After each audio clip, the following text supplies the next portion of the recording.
Guys, share ko lang ha. Binigyan kasi ako ng kapitbahay ng upo. Nung una sabi niya may malaki daw siyang upo na ibibigay. Nung nakita ko, oo nga, laki. Kaya nakapagluto tuloy ako ng 4 na iba't ibang klaseng ulam gamit itong isang ingredient na to. Actually guys, ang challenge naman dito hindi yung pagluluto kung hindi yung pag-prepare nitong upo. Kasi nga masyadong malaki.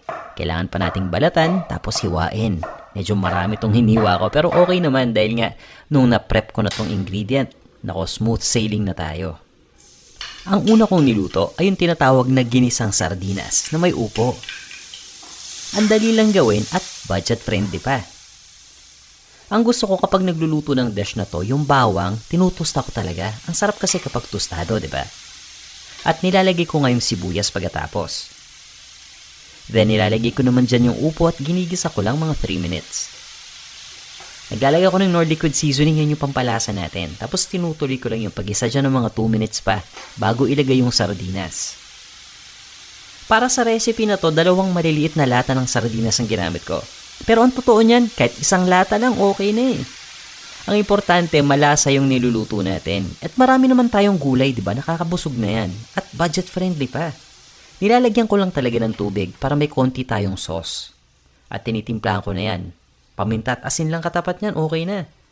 Or pwede rin kayong gumamit ng patis kung gusto ninyo.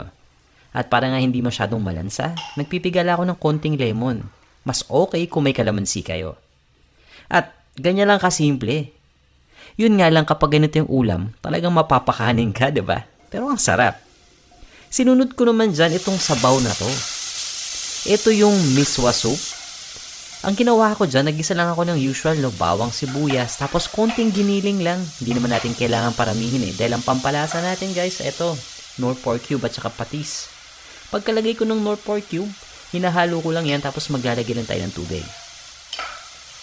Yan yung magiging sabaw natin. Pinapakuluan ko lang yan mga 12 minutes. Mabilis lang. Sabay lagay na ng upo, mga 5 minutes lang naluto yan. At syempre yung miswa. Etong miswa, bilis-bilis maluto niyan. 1 minuto lang, okay na yan At eto pala, ang kompleto na tayo. Pwede na natin timplahan. Yun nga lang, may natira pala akong daon ng sibuyas. Sayang naman wala akong paggagamitan, kaya naisipan kong ilagay na rin dito. Chinap ko lang, hindi naman yung maliliit, yung saktong hiwa lang. Tapos niyan, tinimplahan ko na rin ng patis at ng paminta. Ganun lang kasimple.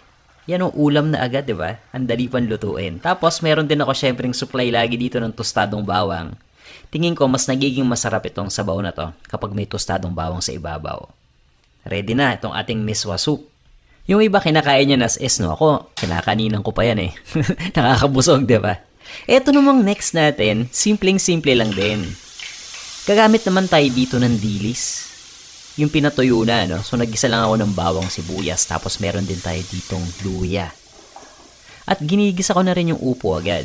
So, 2 yung options natin. Una ito, gisa muna natin yung upo or unahin muna natin igisa yung dilis. Pero since yung dilis tuyo na, hindi ko muna inuna. Baka masunog na kasi, kaya sinunod ko na siya sa upo. Niluto ko lang yan sandali. Tapos, naglagay lang ako ng konting suka. Pangpabalance lang, Kasi yung suka nakakatanggal din na lansa yan Tapos nga, ito na yung gata natin. Ang gamit ko dito yung Knorr ginataang gulay recipe mix naman. Para nung sa ganun, kumpleto na yung lasa.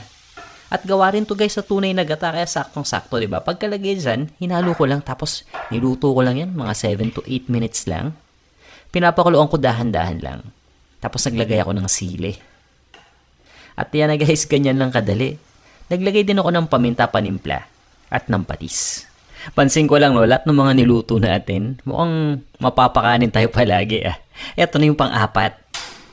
Alam nyo ba na pwede rin tayong magluto ng tinolang manok gamit ang upo instead na papaya or sayote? At ito nga yung gagawin ko. Siyempre, unang-una gisa-gisa muna tayo. Bawang, sibuyas at luya. Konting manok lang yung nilagay ko. Hindi naman natin kailangan ng sobrang daming manok kasi marami tayong gulay, diba? Basta pinapa-brown ko lang muna yung manok sa pagisa tapos naglalagay ako ng tubig at pinapakuluan ko lang yan hanggang sa maluto na ng tuluyan.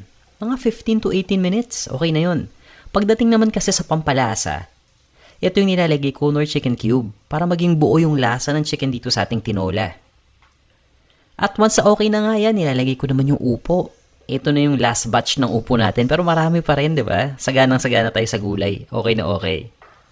Pagkalagay nga ng upo, niluluto ko pa yan ng mga 5 to 6 or 7 minutes, no? Tapos, okay na yan, tinitimplahan ko na. Pagdating sa panimpla, simple lang din. Gumagamit ako ng paminta at ng patis. Doon nga pala sa inyo na hindi gumagamit ng patis, pwede kayong maglagay ng asin dito. At yung green leafy vegetable naman, para makompleto na itong ating tinola. Kung nasa Pilipinas kayo, syempre mas okay pa rin yung malunggay dyan. Tagdagan nyo na lang ng dahon ng sili, no? Dito kasi wala akong makitang mga ganong ingredient kaya spinach naman yung ginamit ko. At ready na nga to. Guys, sana nagustuhan nyo tong ating mga niluto, ha? Ano bang pinaka-paborito nyo dyan? Tara na, kain na tayo!